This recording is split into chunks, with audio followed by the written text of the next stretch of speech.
পুরস্কার পেলেন, তারা রোকেয়ার সেই পথে আমাদের জাতিকে তুলে দেব, এগিয়ে দেব। আমরা ভাগ্যবান, আমরা ভাগ্যবতী। আমরা 100 বছর পরেও আরেকজন রোকেয়া সৃষ্টি করতে পারিনি, এটা আমাদের দুর্ভাগ্য। তিনি যেসব দিক নির্দেশনা দিয়ে গেছেন, যেসব স্বপ্ন দেখিয়ে গেছেন, এই স্বপ্নকে আমরা আমলে আনতে পারি না। কথা বলেছি, অগ্রসর হতে পারি। আজকে তার জন্ম উপলক্ষে যে আয়োজন, সেটা শুধু তাকে স্মরণ করার জন্য না, আমাদের ব্যর্থতাগুলো খুঁজে বার করার জন্য। কেন আমরা ব্যর্থ হলাম, কেন এই 100 বছরেও আরো বেগম রোকেয়া আসতো না আমাদের মাঝখানে, যে আমাদেরকে পথ দেখাতো, এগিয়ে নিয়ে যেত, ধাক্কা দিত, মনে করিয়ে দিত কোন পথে আমাদের যাওয়া দরকার। 100 বছর পরে কি হলো, কত অগ্রসর হল।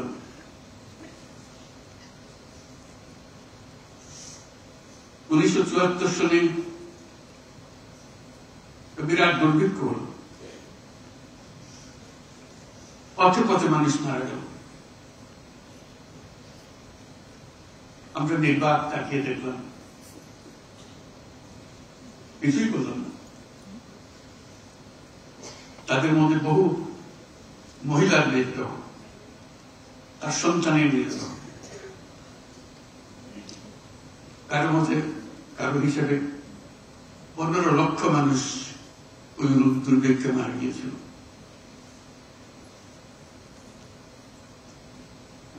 আমরা চিলমারির কথা শুনি,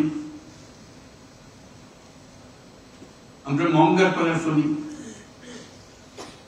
শুনে পত্রিকার সংবাদের মতো একবার করে এগিয়ে যাই। কি হলো তাদের, যারা প্রতি বছর মঙ্গার শিকার হয়, অনাহারে থাকে, তার জন্য আমাদের করণীয় কি আমরা হিসাব করি। এই যে দুর্ভিক্ষ হল, এর ফলে আমরা কে কি প্রতিকার চাইলাম, সেটা আমরা একত্র করে দেখিনি। তার ধাক্কা চট্টগ্রামেও পৌঁছেছিল। চট্টগ্রামে যদিও দুর্ভিক্ষ হয়নি,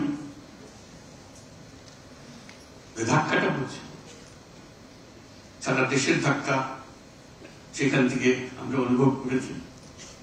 তখন আমি চট্টগ্রাম বিশ্ববিদ্যালয়ের শিক্ষক, অর্থনীতি বিভাগে। আমরা ধাক্কাটাকে এইভাবে নিতে চেয়েছিলাম, এই বিশ্ববিদ্যালয়ের যদি কোনো অর্থ থাকে, তাহলে পাশের যে গ্রাম, সেই গ্রামের উপরে একটা ছাপ থাকতে হবে বিশ্ববিদ্যালয়ের অস্তিত্বহীন। না হলে কিসের এই বিশ্ববিদ্যালয়, কিসের এই জ্ঞান, যার ছোঁয়া পাশের গ্রামে লাগে না। তখন ছাত্রদের নিয়ে ভাবলাম, ছাত্র এবং ছাত্রীদের নিয়ে ভাবলাম, আমরা এই জোগড়া গ্রামকে চিরদিনের জন্য দুর্ভিক্ষ থেকে মুক্ত রাখবো। এখানে যেন কোনো অবস্থাতেই দুর্ভিক্ষ ঢুকতে না পারে। সবাই খুশি, সবাই এক পায়ে প্রস্তুত করতে উৎসাহ সহকারে। সেই ছিল আমাদের যাত্রা। শুধু আমরা সারা দেশের কিছু করতে পারবো না, সেই ক্ষমতা আমাদের নেই, কিন্তু আমাদের পাশে একটা গ্রাম আছে, সেটার জন্য আমরা কিছু করতে পারি এবং নিশ্চিত করতে পারি। শুধু করতে পারি না, নিশ্চিত করতে পারি। দুর্ভিক্ষে আঘাতটা কার কাছে প্রথম আসে? মেয়েদের, শিশুদের। আমরা চেষ্টা করলাম তাদের সঙ্গে কথাবার্তা বলার জন্য। মেয়েরা আমার সঙ্গে দেখা করবেই না, কিছুতেই না, আমি পুরুষ মানুষ। মেয়েরা গেল, তাদের সব কথা বললো, বোঝালো কি করা যায়। সেইটার থেকে এই ঋণ কর্মসূচি শুরু হলো, যেটা পরবর্তী তার বড় আকার ধারণ করল। এটা সোজা ছিল না। সে যে টাকার কথা বলছি, সে টাকার ভয়ে মেয়ের অস্থির, যে হাত দেবে না টাকা, এটা আমাদের কাজ না। আমি কোনোদিন স্পর্শ করি না টাকা, এই হল তাদের পজিশন। আমি মেয়েদেরকে বললাম, কয়েকটা টাকা সঙ্গে নিয়ে দিও, হাতে লাগিয়ে দিও, কিন্তু এটি স্পর্শ করলে না, হল ওকে আমি শুরু করেছি। তাদেরকে টাকা ছোঁয়া, তো ছোঁয়া লাগে, থ্রিল তো অনুভব করা যে আমি টাকা ছুঁয়েছি।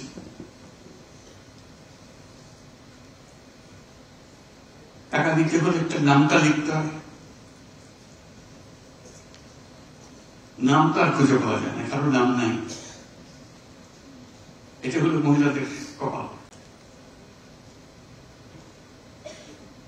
সেই শৈশবে কারো মেয়ে, অমুকের মেয়ে, বিয়ে হলে অমুকের বউ, সে জানে না তার নাম কি, কোন রকমের তার থেকে আমরা নাম্বার করতে পারি না, জানে না। সবাই তো চেনে আমাকে অমুকের মা। সেই গেল এক উদ্ধার, নাম ঠিক করা। আমাদেরকে ঠিক করে দিতে হলে এক একজনের নাম, আপনার নাম ওই, আপনার নাম এই। তাতে আমাদের কাগজপত্র তৈরি করার জন্য কিছুর জন্য না। মানুষ সমাজের একটা অংশকে কিভাবে নিজের থেকে বিচ্যুত করে ফেলে, তার নমুনা। তার কোন সত্তা নাই, she doesn't exist। অমুকের মা, অমুকের মেয়ে, অমুকের নাতি নাতনি, এই পরিচয় তার পরিচয়। নাম তো দিলাম, বললাম নামটা লিখতে শিখতে হবে। কোনদিন হাতে কলম ধরে না,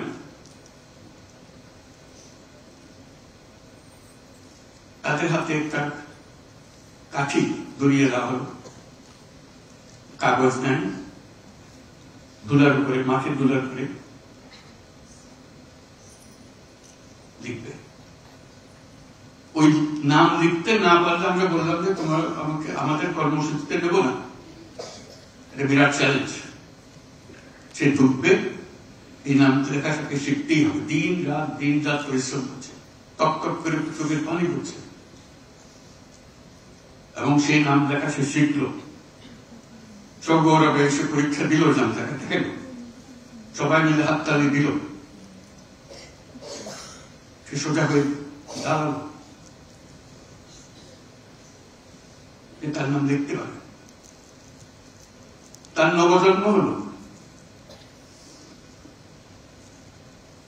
আমি এটা বলছি এই জন্য, আমরা সমাজ কিভাবে বিচ্ছিন্ন করে ফেলেছি অতি অনায়াসে, তার সত্তা, তার অস্তিত্ব অস্বীকার করে।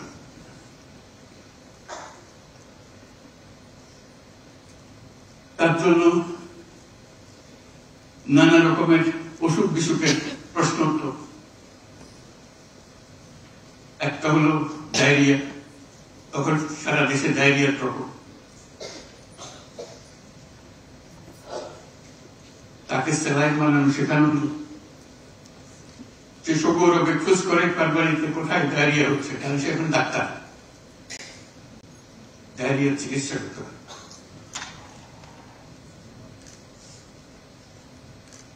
আমাদের সঙ্গে যারা এটা যত বড় হতে আরম্ভ করলো, আমাদের সঙ্গে আর অনেক ছেলে মেয়ে যোগ দিতে আরম্ভ করলো, যাতে করে তারা ওই কাজে শরীর হতে পারে। তাদের প্রথম কাজ হলো, যারা এরকম আগ্রহী মহিলা আছে, যে বয়সেরই হোক, তার জীবনী লিখতে হবে। যে তার নাম জানে না, তার জীবনীও জানে না, কখন তার জন্ম হয়েছিল সেটাও জানে না, বয়স কত সেটাও জানে না, আমাদেরকে প্রশিক্ষণ দিতে হলো, আমাদের যারা নতুন যোগদান করছে, বয়স আন্দাজ করার কি কি উপায়, বয়স এস্টাবলিশ করা। বয়স্ক হলে বলবে ওই যে বন্যা হয়েছিল, সবচেয়ে বড় বন্যা যেটা, তখন আমি ছোট, তখন মোটে হাঁটতে পারি, তখন একটা রেফারেন্স পয়েন্ট পাওয়া গেল, বন্যার থেকে সে যদি তখন হাঁটতে পারে তার বয়স কত হতে পারে।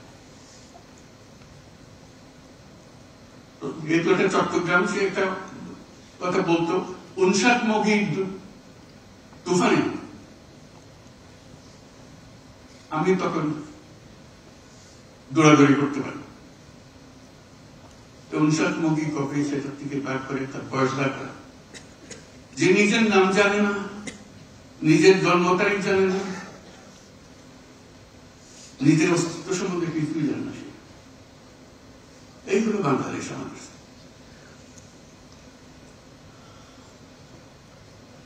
এটা ছিল 70-এর মাঝামাঝি, 80 সালের ঘটনা যখন এটা হচ্ছে, তার থেকে অনেক দূর পার হয়ে গেছে। গ্রামীণ ব্যাংক হয়েছে, তাদের আর্থিক উন্নতি হয়েছে, ছেলে মেয়ের লেখাপড়া বাধ্যতামূলক ছিল। গ্রামীণ ব্যাংকের একটা একেবারে নির্দিষ্ট করা ছিল, যৌতুক নেব না, যৌতুক দেব না। মহিলাকে সর্বনাশ করে দেওয়ার আরেকটা বড় উপায় যৌতুক। তখন যৌতুক ছাড়া কোনো বিয়ে হবে না, সে মুসলমানের বিয়ে হোক, হিন্দুর বিয়ে হোক, যৌতুক ছাড়া বিয়ে হবে। আমরা নিয়ম করলাম, যে যৌতুক দেবে সে গ্রামীণ ব্যাংকে থাকতে পারবে না, গ্রামীণ ব্যাংকে বের হয়ে থাকে যৌতুক দিতে। এটার থেকে বহু রকমের কর্মসূচি শুরু হল। কারণ গ্রামীণ ব্যাংকের বাইরে কাউকে যদি তার মেয়ের বিয়ে দিতে হয়, যৌতুক তাকে অবশ্যই দিতে হবে, না মেয়ের বিয়ে হবে। তখন ঠিক হলো যে গ্রামীণ ব্যাংকের ভেতরে বিয়ে দিতে হবে, কারণ তারা যৌতুক নেয় না, তারা যৌতুক দেবে না। ঘটকালের কাজ শুরু হলো গ্রামীণ ব্যাংকের কোন পাড়াতে কোথায় মেয়ে আছে বিয়ে করার জন্য, বা ছেলে আছে বিয়ে দেওয়ার জন্য। আমি এগুলো বলছি এজন্য, এটা 100 বছর পরের ঘটনা। 100 বছরে আমাদের কিছু হয়, নিজের দিকে নেমেছে। রোকেয়ার স্বপ্ন দেখেছে, সাংঘাতিক রকমের স্বপ্ন। এরকম স্বপ্ন মানুষ দেখতে পারে যে আমলে, যে পরিসরে, যেটা বিশ্বাস করা যায়। আজকে মনে হয় হ্যাঁ এটা তো সুন্দর কথা বলছে, সুন্দর কথা না, বিপ্লবী কথা।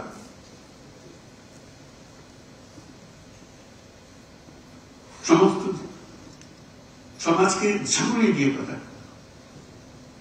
কিন্তু সেই ঝাঁকুনি বহন করে নিয়ে যাওয়ার লোক আর থাকলো না। এটি হল দুর্যোগ, আমাদের দুর্ভাগ্য, যে কিভাবে আমরা নিজেকে নিয়ে ব্যস্ত থাকি। বেগম রোকেয়াও নিজেকে নিয়ে খুব ব্যস্ত থাকতে পারত, পেরেছিল, তার বহু কাজ ছিল, কিন্তু কোন কাজের মধ্যে সে সমাজকে বাকি করেনি, সবসময় সমাজকে নিয়ে করেছে। তার যে কল্পনা শক্তি তার সাহিত্যে সে প্রকাশ করেছে, যে ভবিষ্যৎ চিন্তা সে করেছে, একটা বাক্য দেখে খুব অবাক হয়ে গেল, যে বলছে যে নারী কন্যাদের লেখাপড়া শেখা,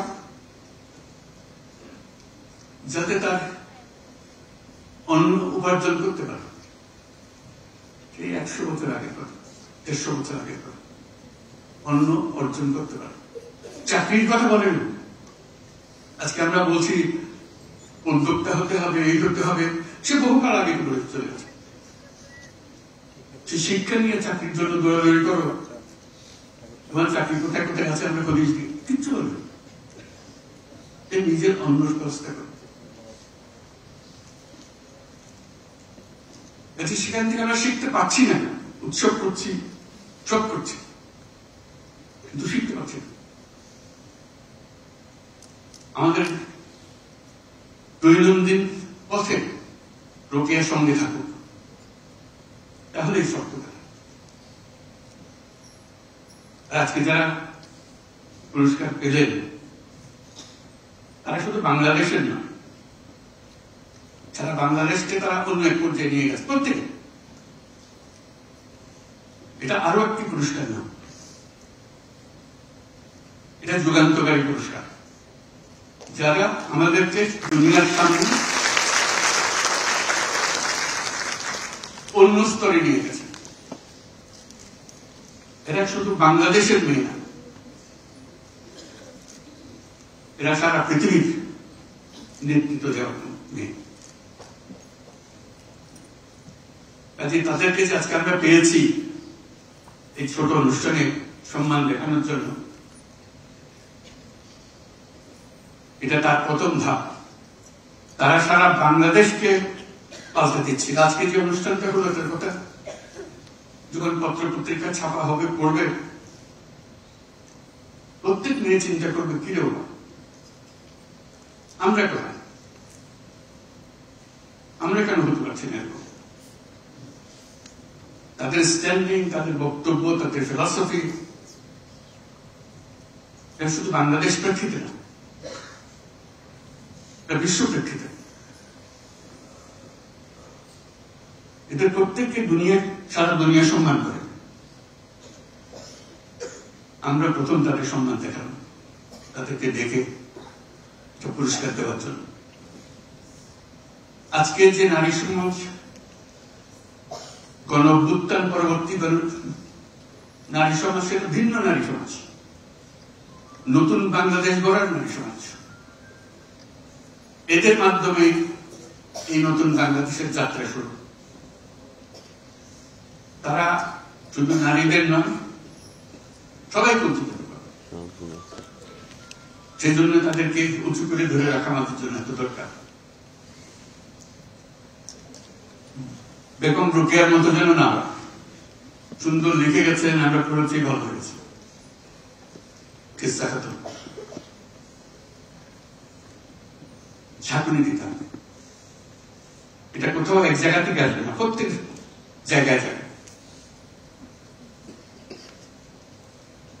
সেই উত্তেজনা, সেই চেতনা নিয়ে আমাদের নতুন বাংলাদেশ গড়ে উঠুক। তাদেরকে সামনে রেখে তারা যে পথ আমাদেরকে দেখালো, দুনিয়ার সামনে উঁচিয়ে ধরল, সেই পথ আমরা দ্রুত যেন নিয়ে যাই। এর মধ্যে অনেক পরিবর্তন হয়েছে। আমি একটু পরিবর্তনের কথা বলি। আমরা যখন বিশ্ববিদ্যালয়ে পড়ি, আমাদের সেই অভিজ্ঞতা আছে, আমরা যখন বিশ্ববিদ্যালয়ে পড়ি, ইকোনমিক্স অনার্সে অনেক ছেলে ছিল, 4 জন নিয়েছে, প্রায় বিভাগে তাই, কোন বিভাগে কোন মেয়ে ছিল।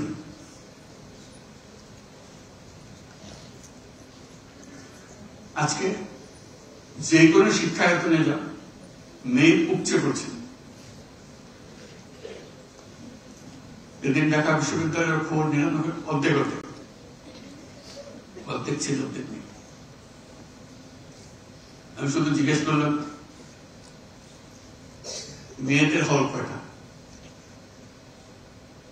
5টা। আর ছেলেদের 13টা। বললাম যেটা কোন বিচার করবো? মেয়েদের তো সবসময় সবার প্রথমে দরকার থাকার জায়গা। ছেলেরা তো যেখানে সেখানে সময় কাটাতে পারে, মেয়েরা তো পারছে না, পারবে না। ওইগুলো অবস্থা, আমাদের চিন্তার অবস্থা। কাজে আমাদেরকে স্পেস ছেড়ে দিতে হবে। মেয়ের এসছে, তারা যার জায়গা গ্রহণ করবে, নেতৃত্ব দেবে, সেটা অলরেডি গণ-অভ্যুত্থানে দেখিয়েছে। আজকে আমাদের সামনে যারা বসে আছে, তারা আমাদেরকে বের করে আনবে। বেগম রোকেয়া যে ডাক দিয়েছিল, সেই ডাক 100 বছর পরে হলো এখানে যেন শোনা যায়, আমরা যেন এটা করতে পারি। ওই যে বললাম যে প্রত্যেকের জীবনে লিখতে হতো, এটা কঠিন কাজ। এক মহিলা যা লিখতেও পারে না, পড়তেও পারে না, নিজের নামও জানে না, তার জীবনী লেখা, তাকে স্মরণ করে ঘন্টার পর ঘন্টা তার সঙ্গে কাটাতে হয়, দিনের পর দিন কাটাতে হয়। কেন নির্দিষ্ট করে এই সমস্ত তথ্য তোমাকে জোগাড় করতে হবে, বহুজনের সঙ্গে আলাপ করে শুনতে হবে। যেহেতু আমাদের সংখ্যা বাড়ছে, মেয়ের সংখ্যা বাড়ছে, হাজারে হাজারে হচ্ছে, আমাদের আত্মজীবনী সংখ্যা বাড়ছে। এগুলো এত পিয়ার্সিং জীবনী শুনলে মনে হয় সমাজকে চিনতে হলে তো এদের কাহিনী বুঝতে হবে, পুরো জীবনী শুনতে হবে। আমরা কাজ করে এখান থেকে বাছাই করে কয়টা না একটা বই করে নেব, অন্যরা পড়ার সুযোগ পাবে, কিন্তু আমরা করছি আমাদের স্তূপ হয়ে যাচ্ছে। সেটা করলাম, বইয়ের নাম দিলাম বেলতল গ্রামের জরিমানা। কেউ তো করে থাকবে, না করে থাকলে জোগাড় করে নিব। বহু বছর আগে মেয়েরা, গ্রামের মেয়েরা কিভাবে তাদের জীবন কাটিয়েছে তার কাহিনী ছিল। এটা তার কোনো কারুকার্য নাই, শুধু সে যা বলেছে সেটা লিখ করতে হবে। তবে অনেকে বলেন ইংরেজিতে ট্রান্সলেট করা দরকার, ট্রান্সলেশন হল।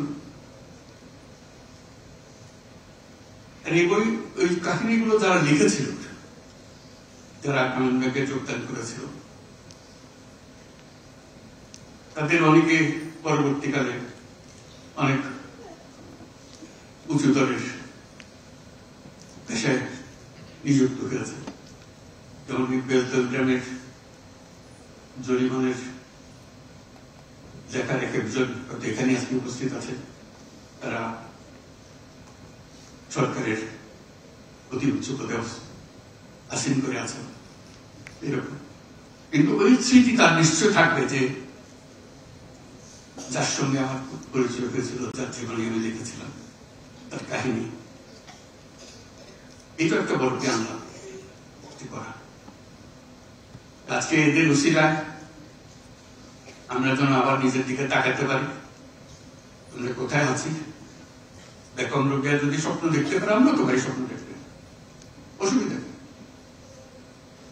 দেখি না। একবার বেগম রোকেয়া কত এগিয়ে দিয়ে গেছে, আমরা অনেক দূর নিয়ে যাবো। আর কিছু করতে না পারি, স্বপ্নটা তো দেখতে পারি। বেগম রোকেয়া তাই করছে, স্বপ্ন দেখে গেছে, বেশি কাজ করতে পারেনি, স্কুল করেছে ঠিক আছে, কিন্তু আমরা অনেক কাজ করতে পারছি। আজকে টেকনোলজির যুগে পারা যায় না এমন কোন কাজ নেই, শুধু মন ঠিক করা। তাদেরকে উপলক্ষ রাখতে যারা এখান থেকে সবার উপস্থিতিতে জাতির পক্ষ থেকে পুরস্কার নেন, তাদেরকে আবার আমরা জোরে হাততালি দিয়ে অভিনন্দন জানিয়ে দিচ্ছি।